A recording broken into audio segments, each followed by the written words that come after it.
Beyond the ink, the beating heart of Filipino comics. They saved Superman in the 70s, resurrected ancient mythological demons on Netflix, and turned cheap newsprint into a national treasure. A journey from the salty ink of Manila to the drawing boards of Hollywood. If you walk the crowded streets of Manila, weaving through neon-painted jeepneys and the aromatic smoke of street food stalls, you'll find something deeper than mere graffiti. You'll find comics.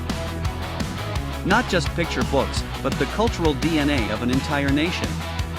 In the Philippines, comics were never just for kids, they were the newspaper, the cinema, and the mirror of society. The golden age, when ink was worth more than gold.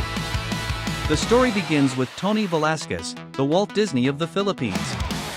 In the 1920s, while the country was still under heavy American influence, Velasquez realized he could take the Western format and pour a Filipino soul into it.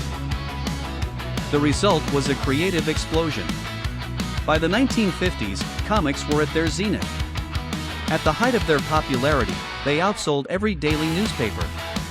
Superheroes like Darna, a warrior who gains her power from a mystical white stone falling from the sky, became symbols of hope for a nation searching for its own identity. These weren't just Marvel clones, they were stories about poverty, faith, and family, wrapped in a shimmering cape. The Filipino invasion, heroes behind the scenes. In the 1970s, something remarkable happened. While the US comic industry was scouting for fresh blood, dozens of Filipino artists began taking over the pages of Batman, Superman, and Conan the Barbarian. Legends like Alfredo Alcala and Nestor Redondo brought a style Americans hadn't seen, a blend of gritty realism and delicate oriental ornamentation. They were the shadow artists. Global audiences were reading DC and Marvel, but the ink on the page often came from the sweltering studios of Manila. They didn't just draw, they redefined what modern comics look like. Filipino comics are like a jeepney, an American chassis with a Japanese engine and decorations you won't find anywhere else in the world. The Renaissance, from the village to Netflix. After a period of decline in the face of digital gadgets, Filipino comics have reinvented themselves over the last decade. Young creators stopped trying to be American and went back to their roots. The most striking example is Trees.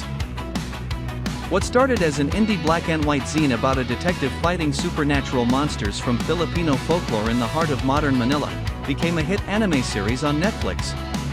Suddenly, the whole world knew the aswang, the same mythological ghouls Filipino grandmothers used to warn their grandkids about to make them come home early. The bottom line, more than just speech bubbles. Today, comic conventions in Manila are a celebration of rock and roll and raw creativity. The new generation of artists uses tablets instead of quills, but the soul remains the same, cheeky, vibrant, and full of hugot, deep emotional resonance. Filipino comics are proof that a good story, drawn with talent and a bit of grit, can start at a small street stall and reach the ends of the earth.